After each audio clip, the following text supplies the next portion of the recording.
12वीचे विद्यार्थी आज आपण जे शिकणार आहोत ते पेपर फर्स्ट मध्ये ब्लड बँक या विषयावरती थोडी माहिती घेणार आहोत. ब्लड बँक हा पण आपला पेपर फर्स्ट मधला एक मोठा धडा आहे आणि हा ब्लड बँक हा अत्यंत महत्वाचा असा भाग आहे. आता या ब्लड बँकेमध्ये सुरुवातीला आपण बघूया what is blood bank. Blood bank म्हणजे काय.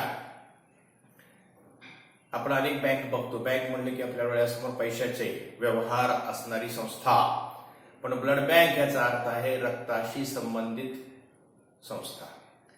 Blood bank it is a place where donors blood is collected, stored and supplied to the needy patient.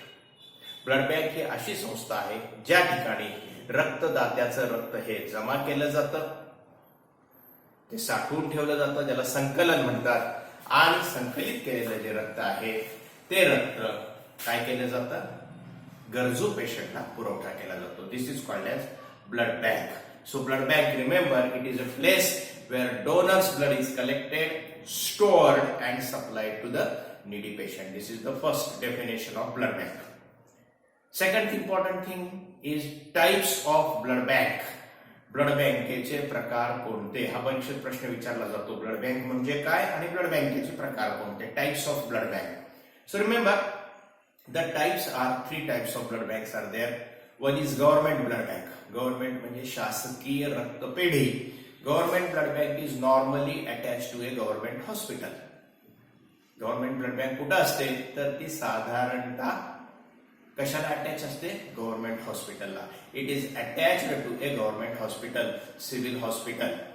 सर्वसामान्यतः taluka स्तरावरचे जे हॉस्पिटल आहेत ज्याला आपण रुरल हॉस्पिटल म्हणतो त्या ठिकाणी ब्लड बँक आहे. जिल्हा स्तरावरचे जे हॉस्पिटल आहेत, डिस्ट्रिक्ट हॉस्पिटल, तिथे ब्लड बँक आहे. मेडिकल कॉलेजमध्ये तर ब्लड बँक आहेच आहे. म्हणजे ब्लड बँक ही normally it is attach to a government hospital. It is called as government blood bank. काय वैशिष्ट्य आहे त्याचं तर ती गव्हर्नमेंट ब्लड बँक सर्वसाधारणतः गव्हर्नमेंट हॉस्पिटलमध्ये जे रुग्ण असतात त्यांच्या उपयोगाची असते. It supplies blood to the patients in the government hospital. Government हॉस्पिटलमध्ये जे रुग्ण असतात त्यांच्या सोयीसाठी ती सरकारने चालू केलेली रक्तपेढी government blood bank. Second blood bank is a semi government. Semi government म्हणजे निमशासकीय, ज्याला शासनाची थोडी मदत असते. स्वयंसेवी संस्था ज्या आहेत त्या ही रक्तपेढी सुरू करतात आणि त्या स्वयंसेवी संस्थांना शासन थोडी मदत करतं.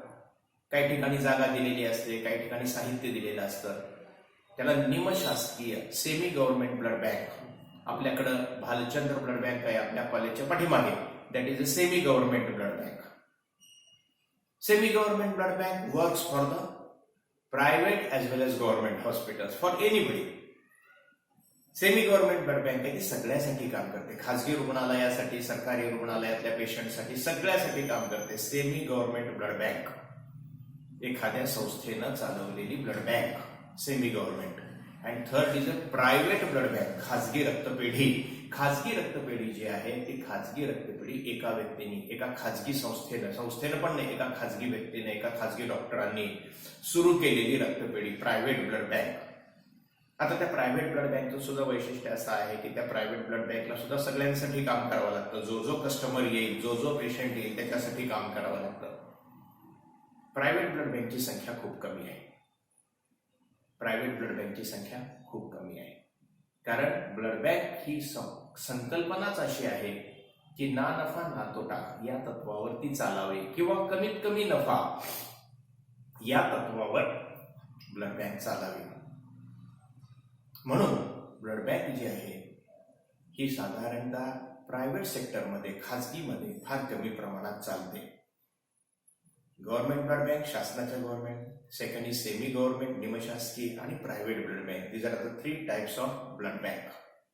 If you want to start the blood bank, एखाद्याला रक्तपेढी सुरू करायची आहे तर त्याला परवानगी घ्यावी लागते. कुणाची परवानगी घ्यावी लागते? He has to take permission from FDA, food and drug authority of India और Maharashtra. Food and drug, food म्हणजे अन्न आणि औषधी प्रशासन या विभागाकडून मान्यता घ्यावी लागते. रक्तपेढी चालू करणं एवढं सोपं काम नाहीये. त्याच्यासाठी बऱ्याच गोष्टीची गरज असते त्या सर्व अटी पूर्ण केल्यानंतरच रक्तपेढी चालवायला परवानगी मिळते. So food and drug authority gives permission to start a blood bank. रक्तपेढी चालू करण्यासाठी कुणाची परमिशन लागते? Food and drugs authority. So types of blood bank, definition of blood bank, ह्या दोन गोष्टी आपण बघितल्या. आता third important thing is functions of blood bank. रक्तपेढी काय कार्य करते? रक्तपेढीची फार गरज आहे ज्यावेळेस एखादा ऍक्सिडेंट होतो आणि एखाद्या व्यक्तीच्या अंगातून मोठ्या प्रमाणात रक्तस्राव होतो, रक्त निघून जातो. डॉक्टर म्हणतात त्याला 4 बाटल्या रक्त घेऊन या, आणि मग त्यावेळेस खरी धावपळ सुरू होते. रक्त कुठे मिळतंय, रक्तपेढी कुठं आहे?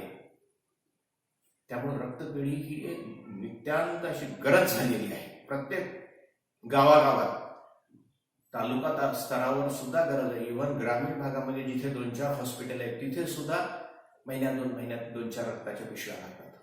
म्हणजे रक्तपेढी ही गरज आहे. तर ही ब्लड बँक काय कार्य करते? What are the functions of blood bank? हा सुद्धा एक प्रश्न दरवर्षी विचारला जातो वार्षिक परीक्षेमध्ये. The functions of blood bank are number 1. The first function is selection of a donor. Selection of a donor, blood donor. रक्तदात्याचं चयन करणे, निवड करणे. रक्तदाता निवड करणे. Selection of a blood donor. सगळ्यांना रक्त देता येत नाही. रक्त देण्यासाठी काही गोष्टी ठरलेल्या आहेत, काही अटीची पूर्तता करावी लागते. वय असेल, हिमोग्लोबिन असेल, ते आपण शिकणार आहोत. पण रक्तदात्याची निवड करणे ही पहिली गोष्ट आहे, selection of a blood donor. Second, collection of donors blood. रक्तदात्याचं रक्त काढून घेणे, पिशवीमध्ये रक्त काढून घेणे, हे पण रक्तपेढीचं महत्वाचं काम आहे. थर्ड इम्पॉर्टंट फंक्शन, रक्तदात्याचं रक्त काढून घेतल्यानंतर ते तसंच काही डोनरला देता येत नाही. पिशवीत जसं गाईचं दूध काढल्याने लगेच दिलंय असं नाही. या ठिकाणी तुम्ही एखाद्या रक्तदात्याचं रक्त काढून घेतल्यानंतर त्याच्यावर वेगवेगळ्या लॅबोरेटरीमध्ये तपासण्या कराव्या लागतात. रक्तातून संक्रमित होणारे आजार होणार नाहीत याची काळजी घ्यावी लागते. म्हणून तिसरं महत्वाचं कार्य आहे to perform different laboratory test on donors blood. To perform different laboratory test on the donors blood. रक्तदात्याच्या रक्तावरती वेगवेगळ्या लॅबोरेटरीतल्या तपासण्या करणे, हे सुद्धा एक महत्वाचं कार्य कोणाला करावं लागतं? ब्लड बँकेला. So remember, blood bank has to perform different laboratory test, right. Then the fourth is, म्हणजे पहिलं झालं रक्तदात्याची निवड, दुसरं त्याचं रक्त काढून घेणे रक्तदात्याचं, तिसरं त्याच्यावर वेगवेगळ्या तपासण्या करणे. Selection of donor, collection of donors blood, to perform different laboratory test on donors blood. Fourth is to store the blood, storage of collected blood. रक्त काढून घेतल्यानंतर ते साठवून ठेवावं लागतं. लगेच काही माणूस आलाय, पेशंट येतो असं नाही. त्याच्यामुळे ते रक्त आपल्याला साठवून ठेवावं लागतं. 21 दिवस, 28 दिवस ती साठवण्याची सुद्धा एक प्रक्रिया आहे. ते पण काम ब्लड बँकेला करावं लागतं. स्टोरेज ऑफ डोनर्स ब्लड, हे चौथं कार्य, स्टोरेज ऑफ डोनर्स ब्लड. पाचवं महत्वाचं कार्य काय आहे? Supply of donors blood to the needy patient. Supply of donors blood to the needy patient. गरजू रुग्णाला हे आपण जे साठवून ठेवलेलं रक्त आहे त्याचा पुरवठा करणे. मग हा पुरवठा करत असताना त्यांनी मागायला आला, अहो मला ए पॉझिटिव्ह रक्तगट द्या, लगेच काढून दिलं जात नाही. मग काय केलं जातं? A proper cross matching is done. लॅबोरेटरीमध्ये, ब्लड बँकेमध्ये लॅबोरेटरी असते, त्या ठिकाणी रक्त जुळतंय का नाही, देणाऱ्याचं रक्त आणि घेणाऱ्याचं रक्त हे जुळतंय का नाही, हे बघूनच रक्ताची पिशवी दिली जाते. त्याला काय म्हणायचं? Cross matching of blood. तर पाचवं महत्वाचं कार्य काय आहे? A proper cross matching of blood is done and then blood is supplied to the needy patient. Supply of donors blood to the needy patient after proper cross matching. Supply of donors blood to the needy patient after proper cross matching. Cross matching म्हणजे जुळतंय का नाही बघू, right. त्याच्यानंतरचं पुढचं कार्य काय आहे? ब्लड तर दिलं आपण, आता अजून काय केलं जातं? आता सर्वात महत्वाचं कार्य केलं असं ब्लड बँकेमध्ये अजून आहे की प्रत्येक वेळेस ते पूर्ण रक्ताची गरज नसते. होल ब्लड कंपोनंट्स, रक्तातले घटक वेगळे केले जातात. प्रत्येक पेशंटला होल ब्लड, पूर्ण रक्ताची गरज नसते. काही लोकांना फक्त आरबीसीची गरज असते, काही लोकांना प्लेटलेटची गरज असते, काही लोकांना प्लाझ्माची. तर ब्लड बँक काय करते? Separation of blood components and storage. Separation of blood components and storage हे पण एक महत्वाचं कार्य आहे. रक्तातले घटक वेगळे करणे आणि त्याची साठवणूक करणे आणि गरजू पेशंटला त्याचा पुरवठा करणे. So next function is separation of components of blood and its storage. Separation of components of blood and its storage हे पुढचं कार्य आहे. नेक्स्ट इज, ह्याच्या पुढचं कार्य काय आहे? रक्तदात्याची निवड झाली, त्याचं रक्त काढलं, त्याच्यावर लॅबोरेटरी टेस्ट झाल्या, गरजू पेशंटला आपण रक्त दिलं, उरलेल्या रक्ताचे कंपोनंट सेपरेट केले, साठवून ठेवलं. आता पुढचं कार्य काय?